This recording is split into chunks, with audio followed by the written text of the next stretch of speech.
Indo-British Advanced Pain Clinic, Noppimayam Surgery Duram. For appointments 9155515563.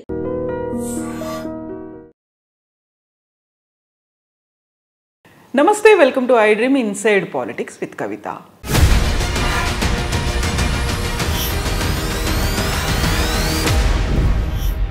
Human metapneumo virus HMPV virus ఇప్పుడు ప్రపంచాన్ని వణికిస్తోంది. భారతదేశంలో కూడా ప్రవేశించింది అంటూ 2 కేసుల్ని ఐడెంటిఫై చేశామని ఐసీఎంఆర్ కూడా అనౌన్స్ చేసింది. అయితే ఎందుకని ఇలా సరికొత్త వైరస్లని చైనా సంవత్సరానికి ఒకటిలాగా రిలీజ్ చేస్తోంది? దీంట్లో ఏదైనా ఉన్నటువంటి వివాదాలు ఏమైనా ఉన్నాయా, లేకుంటే కాన్స్పిరసీ థియరీ ఏదైనా ఉందా? చైనా ఎందుకని ఆరోగ్యం మీద ఫోకస్ పెట్టలేకపోతుంది? ప్రపంచాన్ని ఎందుకని ఇలా కొత్త వైరస్లు వణికిస్తున్నాయి? మనతో పాటుగా ఉన్నారు డాక్టర్ జయప్రకాష్ నారాయణ గారు. సార్ నమస్తే. నమస్తే కవిత. సార్, డాక్టర్గా మీది ఫస్ట్ ఇంటర్వ్యూ తీసుకుంటున్నాను నేను. ఈ హెచ్ఎంపీవీ వైరస్ ఏంటి సార్? సరికొత్తగా ప్రపంచమంతా వణుకుతోంది. అట్ ద సేమ్ టైం చైనాలో కూడా బెడ్స్ ఖాళీ లేవు, హాస్పిటల్స్లో కాలు పెట్టే సందు లేదు అనేది వినిపిస్తోంది. కవిత, మొట్టమొదటి ఇది కొత్త వైరస్ కాదు. 2001లోనే దీన్ని ఐడెంటిఫై చేశారు, నెదర్లాండ్స్లో చేశారు. కొంతమంది చెప్పేది 1958 నుంచి ఉందని, అదైనా కాబట్టి 2001 నుంచి ఖాయంగా ఉంది, కాబట్టి కొత్తది కాదు. రెండోది అంత ప్రమాదకరమైనది, భయంకరమైనది కూడా కాదు. మనకేదో మళ్ళీ కోవిడ్ లాగా ప్రపంచం అంతా పాండమిక్ వస్తుందని అలాంటిది లేదు. అంటే ముందు భయం పోవాలి. ఖచ్చితంగా ప్రతి వైరస్ని, జబ్బులు మనకి ఇచ్చేటువంటి ప్రతి సూక్ష్మక్రిమిని జాగ్రత్తగా తీసుకోవాలి, మనం జాగ్రత్తలు తీసుకోవాలి. అంతేగాని ఇది భయపడిపోయి కంగారు పడిపోయి చేయాల్సిన అవసరం లేదు. ముందు ఆ ప్యానిక్ వద్దు. రెండోది, ఇది మిగతా రెస్పిరేటరీ వైరస్ లాగానే మనకి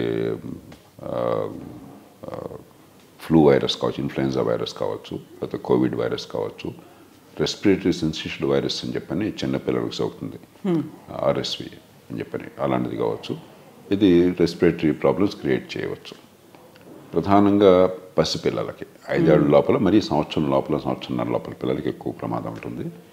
బాగా వృద్ధులకు ప్రమాదం ఉంటుంది. వృద్ధులకి ఏ జబ్బు అయినా సరే వృద్ధాప్యం వచ్చిన తర్వాత ఏమవుతుందంటే, ఒక వయసు దాటిన తర్వాత 65-70 దాటిన తర్వాత కొంచెం ఇమ్యూనిటీ తగ్గుతుంది, అటాక్ అవుతూ ఉంటాయి, అక్కడ రిస్క్ ఎక్కువ ఉంటుంది. కొంతమంది ఇమ్యూనో డిప్రెస్డ్ పీపుల్ ఉంటారు. మీకు రకరకాల కారణాల క్యాన్సర్ వస్తే క్యాన్సర్ ట్రీట్మెంట్ ఇచ్చారనుకోండి, కిడ్నీ ట్రాన్స్ప్లాంట్ అయితే మీకు ఇమ్యూనిటీ సప్రెస్ చేశారనుకోండి, రకరకాలుగా. లేకపోతే వ్యాధి వల్ల ఇమ్యూనిటీ తగ్గిన వాళ్ళు కొందరు ఉంటారు, వాళ్ళు జాగ్రత్తలు తీసుకోవాలి. అంతకుమించి పెద్ద భయానికి గురవాల్సిన అవసరం లేదు. కొత్తగా జరిగిందేమీ కాదు. మనం అనవసరమైన భయానికి గురైపోయి కంగారు పడిపోయి చిన్నదానికి పెద్ద వచ్చేసి అది సరైనది కాదు. కొన్ని జాగ్రత్తలు తీసుకోవాలి. ముఖ్యంగా ఈ 3 వర్గాలు. పసిపిల్లల్ని నిన్న కూడా విమానంలో నేను ప్రయాణం చేస్తుంటే 3 నెలల పిల్లలు, 4 నెలల పిల్లల్ని ప్రయాణం చేయడం చూశాను నేను. మరి 3 నెలలు, 5 నెలల దాకా మెటర్నల్ యాంటీబాడీస్ ఉంటాయి, తల్లి నుంచి యాంటీబాడీస్ ఉంటాయి. కానీ 5-6 నెలలు దాటిన తర్వాత పిల్లలకి ఇమ్యూనిటీ ఉండకపోవచ్చు. అందుకని మనం ఎక్స్పోజ్ చేయకూడదు. వీలున్నంత వరకు ఎక్స్పోజ్ చేయకుండా ఉండాలి. రెండోది, వృద్ధాప్యంలో ఉన్నవాళ్ళు కానీ, లేకపోతే ఇమ్యూనిటీ డిప్రెషన్ వాళ్ళు కానీ కొంచెం మాస్క్ పెట్టుకోవటము, చేతులు వాష్ చేసుకోవటము, ప్రయాణం చేసిన ముఖ్యంగా చాలా తోటి ప్రయాణికులు కనుక అనారోగ్యం ఉన్నట్టయితే, లేకపోయినా కూడా మన జాగ్రత్తలు పడడం అవసరం. అంతకుమించి భయోత్పాతానికి అవసరం లేదు, అవకాశం లేదు. సో తెలంగాణ రాష్ట్రం కూడా 3 రోజుల క్రితం గైడ్ లైన్స్ రిలీజ్ చేసింది. షేక్ హ్యాండ్స్ వద్దు, కొంచెం మీరు తీసుకోవాల్సినటువంటి ప్రాపర్ కేర్ అనేది తీసుకోండి, హైజీన్ని మెయింటైన్ చేయండి అని. ఇప్పుడు బెంగళూరులో 2 కేసులు జీవితంలో కవిత సాధారణంగా వర్తిస్తుంది. ఇది ఈ వైరస్ లాగా అన్ని, ఇప్పుడు వీటిని ఫోమైట్స్ అంటారు. ఎలా వ్యాపిస్తుంది అంటే, ఒక దగ్గు వల్ల కానీ, తొమ్మటం వల్ల కానీ, లేకపోతే స్పర్శ వల్ల చీమిడం, ముక్కుపోయేదో సెక్రేషన్స్ చేతికి అంటుకోవటం, కరచాలనం వల్ల కానీ. కాబట్టి కోవిడ్ టైంలో మనకి ప్రపంచానికి అలవాటైంది కదా, చేతులు శుభ్రం కడుక్కోవాలి, 20 సెకండ్లు కడుక్కోవాలి, అవసరమైతే మాస్కులు పెట్టుకోవాలి. ఆ జాగ్రత్తలు తీసుకోవడం తప్పితే అంతకుమించి ఇది భయంకర ఉపద్రవంగా భావించద్దు. మనకేంటంటే న్యూస్ మీడియాలో కూడా కొంచెం ఆసక్తికరమైనది రాగానే దాన్ని అదే పనిగా మనం అధిక ప్రచారం చేసేసి బ్రేకింగ్ లాగా ఏదో బ్రేకింగ్ న్యూస్ అంత అద్భుతం. ఇప్పుడు మనకు మొట్టమొదటి నుంచి ఒక సామెత ఉంది కదా, కుక్క మనిషిని గరిచిందంటే వార్త కాదు, మనిషి కుక్కను గరిచారంటే వార్త. కాబట్టి ఏదో కొంచెం కొత్తదనం తీసుకోవాలని కోరిక మనకు ఉండొచ్చు, కానీ ప్రతి వ్యాధిని మనం జాగ్రత్తగా తీసుకోవాలి, ముందు జాగ్రత్తలు ఉండాలి. కానీ ఇది అంత ప్రమాదకరంగా కొత్తగా మనకి పడ్డ ఉపద్రవం కాదు. జాగ్రత్తలు తీసుకోండి తప్ప భయపడాల్సిన అవసరం లేదు. ఇది స్పష్టంగా మన నుంచి వెళ్ళాలి ప్రజలకి. సేమ్ అదే న్యూస్ రిపోర్ట్స్ దీంతో పాటుగా బోల్డ్ అన్ని వీడియోస్ కనిపిస్తున్నాయి సార్. చైనాలో ప్రతి హాస్పిటల్ నిండిపోయింది పేషెంట్లతో అనేది, డాక్టర్లకు కూడా టైం దొరకట్లేదు వాళ్ళని ట్రీట్ చేయడానికో వాళ్ళని అడ్రస్ చేయడానికో అనేది.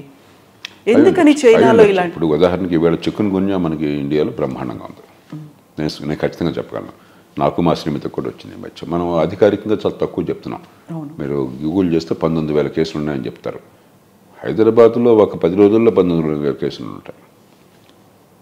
అంచేత అక్కడ కూడా ఒక వైరస్ కాబట్టి, అంటువ్యాధి కాబట్టి కొంత వేగంగా ఫ్లూ వచ్చినట్టుగా మరొకటి వచ్చినట్టుగా కావచ్చు. ఈ భయం వల్ల, ఈ కోవిడ్ వల్ల ఏమైందంటే కొంచెం మనం చాలా సెన్సిటివ్ అయినాం. అందుకని వెంటనే హాస్పిటల్కి వెళ్ళటము మరొకటి ఆ రకంగా ఉండదు, అలర్ట్గా ఉండడం. మూడోది సోషల్ మీడియా ఏమిటంటే ఎక్కడో అరుదుగా జరిగే సంఘటనలు కూడా సోషల్ మీడియాలో ఒకసారి చూపెట్టి మళ్ళీ వేల కొద్దిగా వైరల్ వీడియోస్ రాగానే మనం చాలా మరింత భయం పెరుగుతుంటుంది. ఈ 3 కారణాలు కావచ్చు. మీరు ఇందాక ఒక ప్రశ్న అడిగారు, చైనా నుంచి ఎందుకు ఇలా వైరస్లు వస్తున్నాయని. ఇది చైనా నుంచి కొత్తగా రాలా. మనం ముందు చైనాలో వాళ్ళ సమస్యలు ఉన్నాయి, దానికి వేరే కారణాలు ఉన్నాయి. చైనా నుంచి 1-2 కొత్త వైరస్లు వచ్చినప్పుడు వాస్తవం. ఏవియన్ ఫ్లూ వైరస్ కానీ గతంలో, అది వరకు సార్స్ వైరస్ కానీ, లేకపోతే కోవిడ్ కానీ, బహుశా పూర్తిగా నిర్ధారణ శాస్త్రజ్ఞులు చేస్తే కానీ ఇంకా వివాదాలు ఉన్నాయి ఎక్కడి నుంచి వచ్చింది అంటే చెప్పి. మొత్తం మీద స్థూలంగా ఏంటంటే ఎగ్జాటిక్ మీట్స్, మాంసాహారం, మామూలు మాంసాహారం కూడా అదొక పద్ధతి. ఎగ్జాటిక్ మీట్స్ అంటే వైల్డ్ యానిమల్స్ని తినడం అనేది చైనాలో వాళ్ళే జోక్ చేస్తారు. చైనీస్ని అడిగితే వాళ్ళే చెప్తారు, మేము భూమి మీద వెళ్ళే ప్రతిదాన్ని తింటాం ఒక మోటార్ కారు తప్ప, ఆకాశంలో వెళ్ళే ప్రతిదాన్ని తింటాం ఒక విమానం తప్ప, సముద్రంలో వెళ్ళే ప్రతిదాన్ని తింటాం ఒక ఓడలు తప్ప, సబ్మెరైన్స్ తప్ప అని చెప్తారు. వాళ్ళే జోక్ చేస్తారు. అంటే ఏ జీవినైనా మేము తింటాము అని చెప్పాను. అది వైల్డ్ యానిమల్స్ అయితే ఏమవుతుందంటే కొన్ని లక్షల వైరస్లు ఈ వైల్డ్ యానిమల్స్లో ఉన్నాయి అడవుల్లో. మనలాంటి దేశాల్లో ఏమైందంటే కొన్ని వందల సంవత్సరాల క్రితమే, బహుశా 1-2 వేల సంవత్సరాల క్రితమే ఈ అడవుల్ని నరికేసి దాన్ని పొలాలుగా మార్చేసి కాబట్టి కొత్తగా అడవుల నుంచి, అటవీ జంతువుల నుంచి మనుషులకు పాకటం తక్కువ. కేరళ లాంటి ప్రాంతాల్లో, కేరళలో ఇంకా ఫారెస్ట్లు ఉన్నాయి. కేరళలో మీకు సప్తధారిత అరణ్యాలు అంటారు, ఇంకా గ్రీన్ ఫారెస్ట్ ఉన్నాయి కేరళ. అందుకని కేరళలో అప్పుడప్పుడు మీరు ఉంటుంటారు కొన్ని రకాల వైరస్లు. కాబట్టి ఈ వైరస్ జంతువుల నుంచి మనుషులకి స్ప్రెడ్ అవటం మనలాంటి దేశాల్లో చాలా అరుదు. చైనాలో అన్ని రకాలైన తింటారు. చైనాలో డిమాండ్ ఉంది కాబట్టి ఆఫ్రికా లాంటి దేశాల్లో వాళ్ళు క్రూర మృగాలని, వైల్డ్ యానిమల్స్ని, అడవుల్లో ఉన్న యానిమల్స్, ఉదాహరణ గబ్బిలాలు ఉన్నాయి. గబ్బిలాన్ని పట్టుకుని వాళ్ళు ఏదో తాత్కాలికంగా కొంత ప్రాసెస్ చేసి పెద్ద స్కేల్లో ఎగుమతి చేస్తుంటారు. అలాగే ఇతర జంతువుల్ని. ఖచ్చితంగా వైరస్లు వైల్డ్ యానిమల్స్ నుంచి మనుషులకి జూనోటిక్ అంటారు వాటిని, జూనోటిక్స్ ఒక పాకే అవకాశం ఉంది. అలా పాకినప్పుడు మానవాళికి ఇంకా అది అనుభవం లేదు. ఆ వైరస్ అనుభవం లేకపోయేసరికి మనకి రెసిస్టెన్స్ డెవలప్ కాల. కొన్ని తరాలకు పోయిన తర్వాత రెసిస్టెన్స్ డెవలప్ అవుతుంది. ఉదాహరణకి పాశ్చాత్య మానవులు అమెరికాలో ఉన్నారు, ప్రాచీన మానవులు 12,000 సంవత్సరాల క్రితం వెళ్ళారు. వాళ్ళని మనం పూర్వం రెడ్ ఇండియన్స్ అనేవాళ్ళు, ఇప్పుడు అమెరికన్ ఇండియన్స్ అంటాం. కానీ ఆధునిక మానవుడు కొలంబస్ తర్వాత వెళ్ళేసరికి ఈ జబ్బులు వాళ్ళకి అలవాటు లేదు. ఎప్పుడైతే ఈ జబ్బులు వాళ్ళకి సోకినాయో 190 మంది జబ్బులలో చచ్చిపోయారు. ఈ జూనోటిక్ డిసీజ్ కూడా అంతే. మనకి ఎప్పుడైతే ఆ అనుభవం లేదో మనకి ఇంకా ఇమ్యూనిటీ రావడానికి కొన్ని తరాలు పడుతుంది. అందరికీ ఎలా ఎదుర్కోవాలో తెలియక మందులే కాకుండా బాడీ దానికి ఎదుర్కోవడానికి సిద్ధంగా లేదనమాట. ఆ జూనోటిక్ డిసీజ్ అంటే అలాంటి డిసీజ్ ఇప్పుడు రిస్క్ ఉంది. అందుకనే ప్రపంచంలో ఎక్కడ కూడా ఎగ్జాటిక్ మీట్స్ తినకూడదు. మాంసాహారాన్ని ఎగ్జాటిక్ మాంసాహారం, మామూలుగా ఏదో కల్చర్డు మనం తినేది చికెన్ మటను ఇబ్బంది లేదు. కానీ నెమలి మాంసం తింటాం, లేకపోతే కోతి మాంసం తింటాం, గబ్బిలాలు తింటాం, మరొకటి ఇలాంటివి ఎగ్జాటిక్ మీట్స్ వైల్డ్ యానిమల్స్ తింటాం అనేది ఎక్కడైనా సరే ఎప్పుడొకప్పుడు. ఇక మీరు టీకాలు కనుక్కోవడం కూడా సాధ్యం కాదు. ఎందుకంటే కొన్ని లక్షల వైరస్లు ఉన్నాయి. కొన్ని లక్షల టీకాలు కనుక్కోగలరా మీరు? కొన్ని లక్షల టీకాలు వేసుకోగలరా మీరు? కాబట్టి ముందు మానవ సమాజం దానికి ముఖ్యంగా ఆఫ్రికా నుంచి ఇలాంటి ఎగ్జాటిక్ మీట్స్ అవి వస్తూ ఉన్నాయి. అలాగే కొంత సౌత్ ఈస్ట్ ఏషియా నుంచి. అలాంటి మాంసాహారం ఎగ్జాటిక్ మీట్స్ తినడం వల్ల వచ్చే సమస్య ప్రధానంగా జూనోటిక్ డిసీజెస్. అంతే తప్ప చైనా వాళ్ళు ప్రత్యేకంగా ఏదో జబ్బులు పెంచాలని కాదు, మరొకటి కాదు. సార్ ఇప్పుడు కోవిడ్ తర్వాత వాళ్ళ ల్యాబ్లోంచే లీక్ అయింది, ఒక కాన్స్పిరసీ థియరీ ఉంది, లేకుంటే ఉంది, ఇంకా ఇతమితంగా చెప్పలేకపోతున్నారు కాబట్టి నేను దానిలోకి వెళ్ళను. సార్ 190% అది కాదు అంటున్నారు, అవి ఉండొచ్చుకోండి మనకి. అంతే దానిలో వివాదాల్లోకి అది శాస్త్రీయంగా మనం పరిశీలించాలి తప్ప మనం ఎక్కడ కూర్చొని నిర్ణయం చేయలేం. సో ఇక్కడే 2 రకాల క్వశ్చన్స్, వాదాలు కూడా వినిపిస్తున్నాయి సార్. ప్రపంచంలో మొత్తం అక్కడ ఉన్నటువంటి క్రమశిక్షణ కావచ్చు, నియంతృత్వం కావచ్చు, ఆర్థికంగా ఇన్ని రంగాల్లో ముందున్నటువంటి చైనా హెల్త్ మీద ఎందుకు ఫోకస్ పెట్టలేకపోయింది అనేది ఒకటి. ప్రపంచంలో అమెరికా కాదు నేనే పెద్ద దేశం అని చూపించుకునే ఒక ఆధిపత్య ధోరణి చైనా ప్రదర్శిస్తోంది కాబట్టి ఇలాంటివన్నీ బయటకు వస్తున్నాయి అనేది. అంటే ముందు చైనాను విమర్శించే ముందు మనం కొంచెం గురువింద గుంజ సామెతను గుర్తుంచుకోవాలి. మన ఆరోగ్య రంగం చాలా అధ్వాన్నంగా ఉన్నది. ప్రపంచంలో అతి తక్కువ ఆరోగ్యం మీద ఖర్చు పెట్టే దేశం భారతదేశం. 1% జీడిపి 1.1-1.2.